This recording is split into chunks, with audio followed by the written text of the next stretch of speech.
welcome to Gallery News and Reviews, a weekly program covering the exhibitions at the local galleries in the Halifax area. I'm Leighton Davis from St. Mary's University Art Gallery.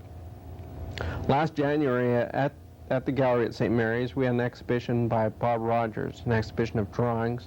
It was called Exposed Evidence. Unfortunately, we weren't able to talk with Bob while the exhibition was on at the art gallery, but we did feel that you would be interested in seeing Bob's views on his art. And last week, Bob and I had a chance to get together and talk about his work, and I'd like to go to that interview now.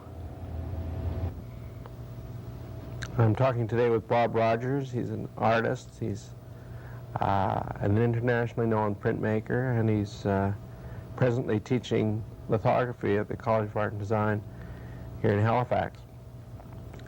In January, he had a show at St. Mary's University entitled Exposed Evidence. It's a show of his drawings. I'd like to ask you, Bob,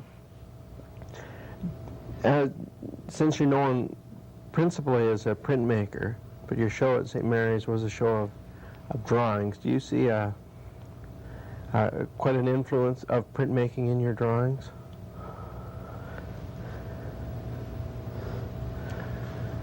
Well, go ahead. I guess it's undeniably there because printmaking is something I've been so involved in, but I don't see the drawings in a sense directly related to prints or talking about print issues or talking directly about making prints. I guess the way I handle, the way I make the drawings may come out of attitudes developed through printmaking, but there's certainly something totally apart from prints. I was thinking of the repetitive image or shape outline that follows through many of the prints in your show, maybe about 20 out of the 24 prints that were in the show. That same outline images, some of the template forms you use, that wasn't a conscious thing? Well, I think using the same shape and using templates or stencils to make parts of the image is simply a method to see different things happening in exactly the same space. I don't really see it. Well, the shape in a sense becomes an issue or provokes questions, but the shape to me is functioning in the same way that a square or a rectangle normally functions for an artist. It's a space within which some kind of visual event takes place. And instead of doing a series of drawings that are all rectangles or all squares in a normal sense, the drawings are done within a given shape, which happens to be repeated. Now, functions similar to a frame in some ways. Would you? Well, no. You wouldn't say that. I wouldn't say that.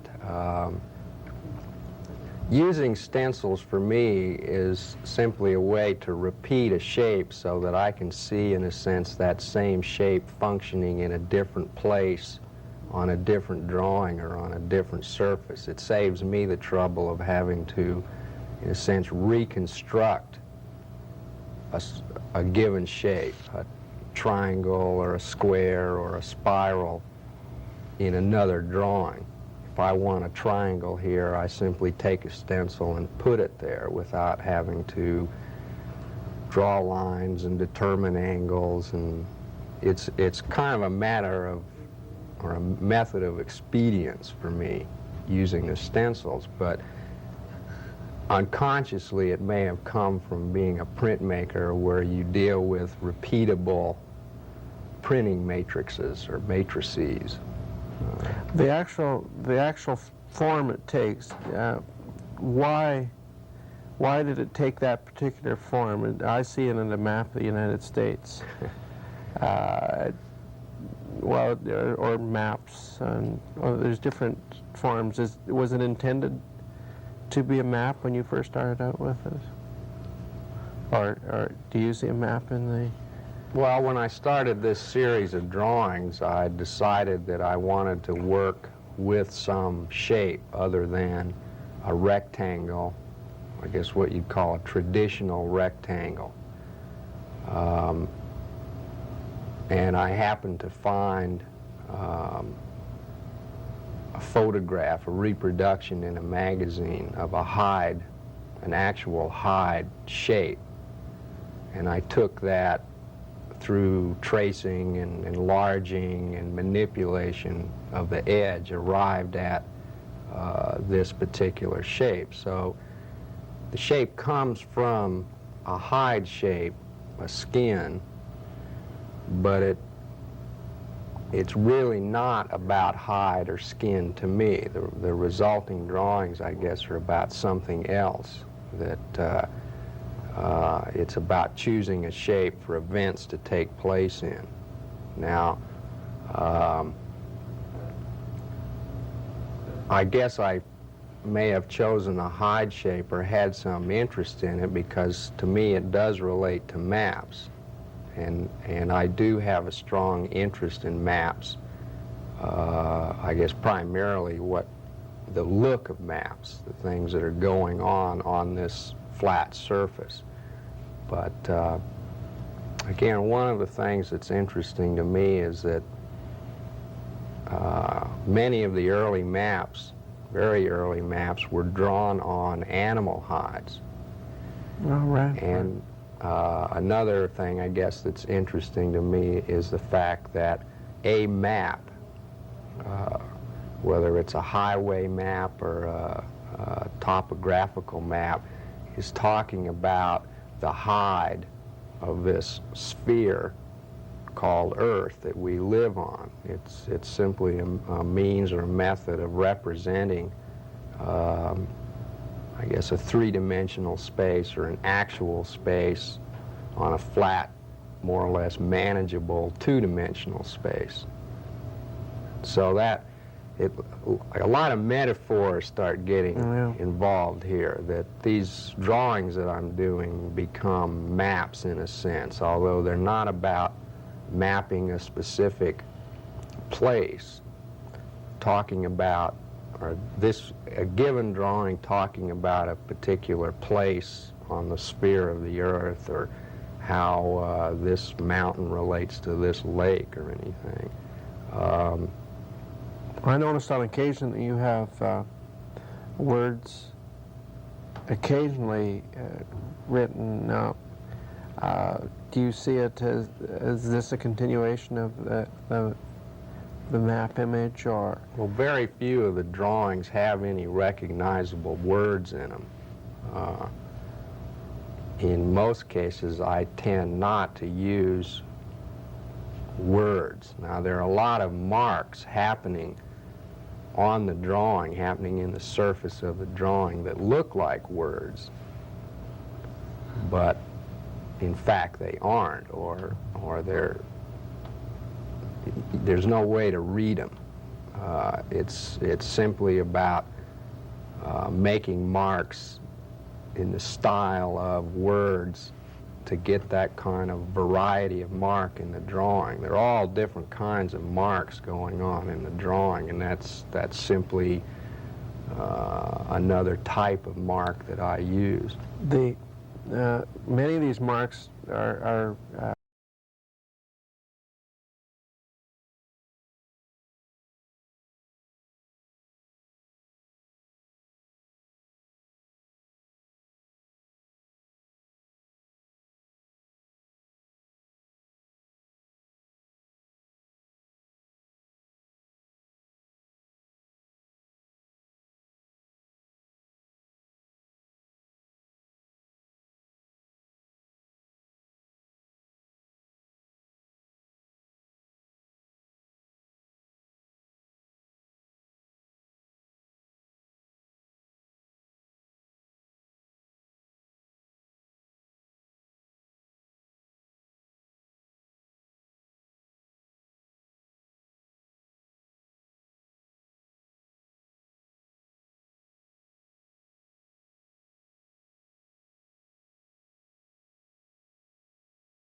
never sure which is the beginning and which is the end and which way, which direction motion is taking place in that spiral. So I'm a good equivocator, and that spiral may be talking about me or something, but I like some it. of the other meanings of spirals, like the thought of it being an hourglass in 2 dimension, or the sign of an egg, or hermaphrodite, the perfect being. None of these ideas, were they involved with Well, I that? haven't really attached those meanings to the spiral as symbolic in the drawing. That, you know, I don't really have a specific meaning for the spiral if it's in one corner or the other corner. They really function more for me as visual devices, as methods of plotting out, dealing with, attempting to control a two-dimensional space. They are almost pure design elements. I guess I've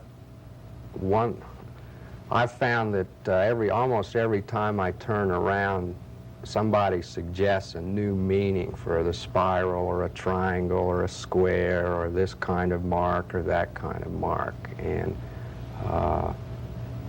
it's like I feel like I could take a lot of time and research the meaning of every symbol, but I would rather spend that time making drawings and not be a researcher of symbols.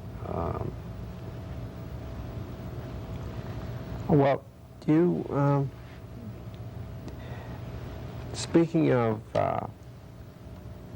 the symbols and communication and way people talk about your work, we mentioned your work as an individual, a personal search, or do you see it as a form of communication with others, or is it a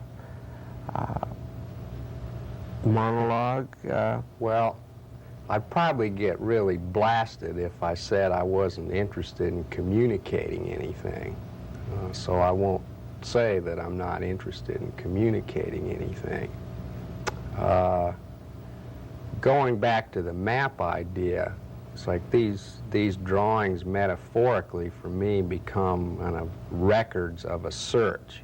They're kind of a record of a place I've been and directions that I've tried to take with the drawing. So on one level of communication, I'm inviting people to, in a sense, enter these drawings and enter that search with me, or follow along where I've been. So if people can respond to them and enter into that search and enter into playing around over the surface and discovering things hidden in it or submerged in it, and can find what they feel are interesting relationships in the drawing, simply deal with it as a visual statement, purely a visual statement without a lot of kind of symbolic baggage or meaning attached to it, then I guess it's communicating something. It's my kind of monologue or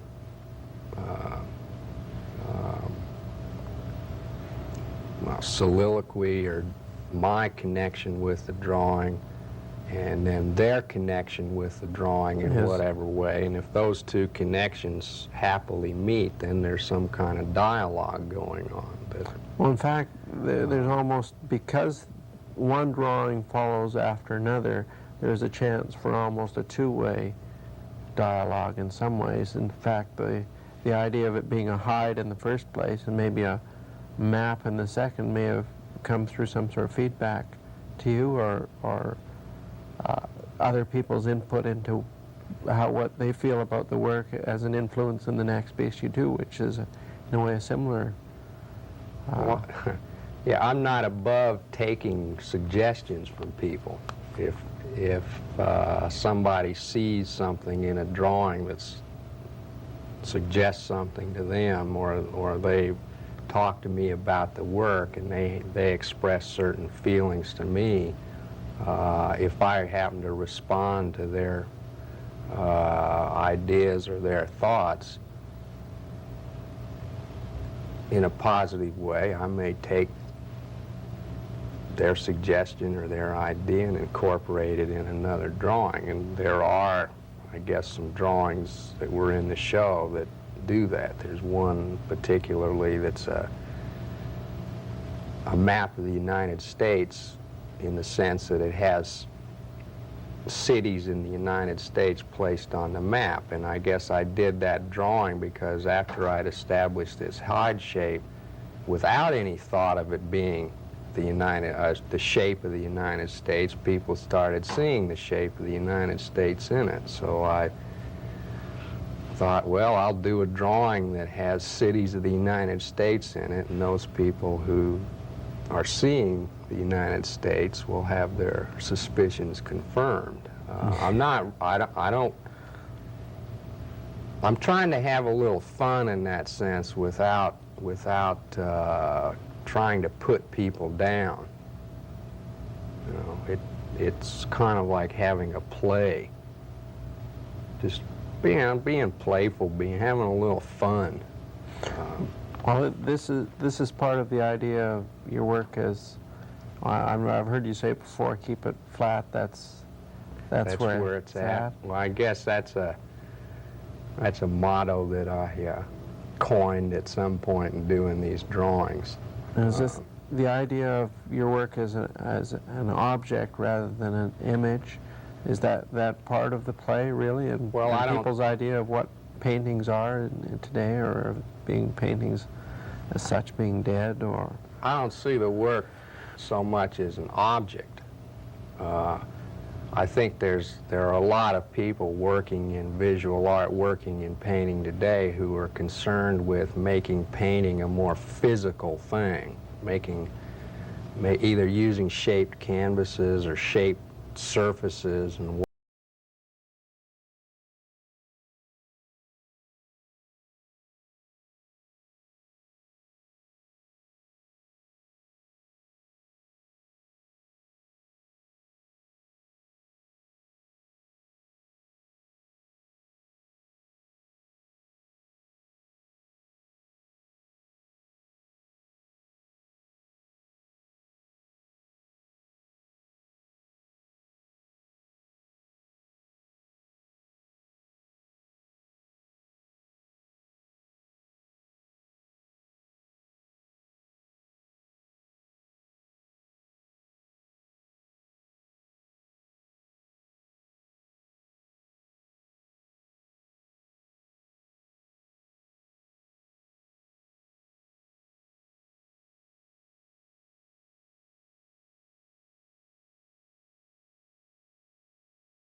The edges of the drawing are very clean, and yet, actually in some of them they're cut out and pasted onto the paper.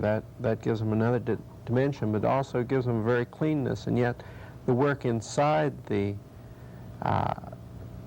image itself, or the marks, are very soft and subtle.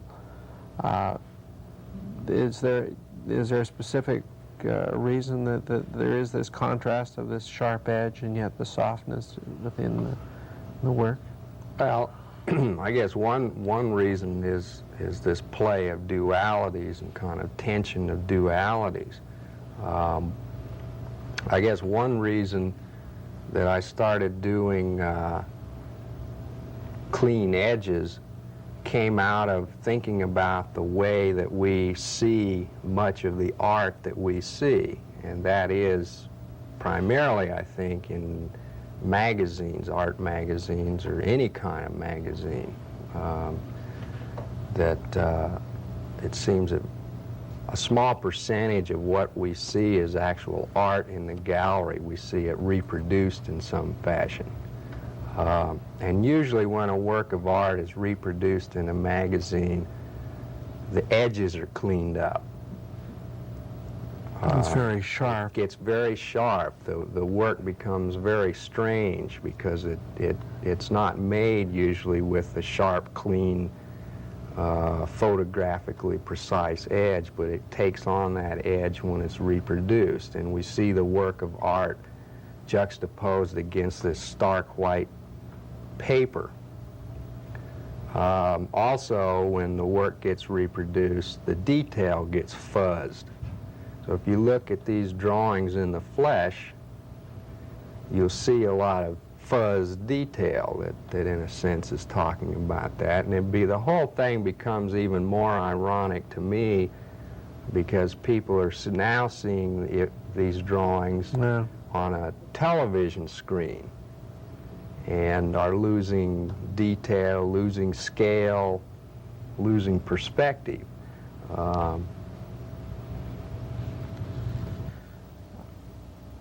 The title, Exposed Evidence. Now the show is finished now. It's been finished for a couple of months, but I'd like to go into why you chose that title. I know you work as a teacher now, but I know you're on sabbatical. You're starting to answer the question yourself. Okay. I guess when I had the show, it seemed like it needed some kind of title, and I decided to try to have a little fun with the title rather than just saying so-and-so drawings or so-and-so works, and somehow the title Exposed Evidence came to me. I guess the reason for that is that exposed is a synonym for show, in a sense, and I guess in a way, I'm a very kind of private person, and putting all of this work up is a real kind of exposure for me. Whether it's indecent or not is something else, but doing this interview is a real exposure. That's right. I feel like, boy, I'm really getting exposed, but the evidence part comes in, I guess, because I was on sabbatical, and when you're on sabbatical, you're doing some kind of work not related to your teaching work, and this is an exhibition that exposes the work that I did on the year that I was off. It exposes those activities, so it's just having I think a little fun with what this show is about, showing the work that I did while away, showing evidence that I did something. Well, I'm certainly glad that you've taken the time today to come and talk with me and expose yourself a little bit more. And it's been enjoyable for me to talk with you, and I'd like to thank you very much, Bob Rogers. Well, you're welcome, Leighton. Thank you. Presently at St. Mary's, we have a show by William Kurilak called A Prairie Boy Summer. The show will continue until May the 21st. Now, let's have a look at what's happening at the other galleries around Halifax. At the Art Gallery of Nova Scotia, the Tony Ukart retrospective continues in the main gallery until April the 14th. In the second floor gallery, aspects of the permanent collection will run from April the 10th till June the 2nd. And in the main gallery, there will be a show of weavings by Charlotte Lindgren, opening Thursday, April the 17th at 8 p.m. and continuing until June the 2nd. At Mount St. Vincent Art Gallery, the Brahma and Buddha exhibit will continue in the downstairs gallery until April the 13th, as well as Doug Curtin's paintings in the upstairs gallery. The Biennale of the New Quebec Tapestry downstairs, as well as the portrait sculpture of Doris Judah upstairs, will open at April the 18th at 8:30 p.m. At the Eye Level Gallery, Bob Parent's photographs of jazz greats will be on view through April the 19th. The Center for Art Tapes will be screening, on request, the video Lockport Lockout, that's about 1939 Union activities in Nova Scotia, for one more day. Saturday, April the 12th from 12 to 5 p.m. A show of videotapes by Dara Birnbaum will open April 16th and run till April the 26th. At the Anna Leon Owens Gallery, in the back gallery, there will be MFA shows by graduating students of the Nova Scotia College of Art and Design from April 1st through April 24th. In the front gallery, an environmental planning show will be on view April 14th through April 18th. We welcome your comments on the program. Please send them to Gallery News and Reviews, care of Dalhousie Art Gallery, Dalhousie University, Halifax, Nova Scotia, or phone 424-2403. On a final note, a very interesting show has just opened at Dalhousie University. It's the 5th annual Dalhousie Drawing Exhibition, guest curated by Toronto artist Tim Whitten. This show will be featured next week on Gallery News and Reviews. We hope you'll join us. Thanks for watching.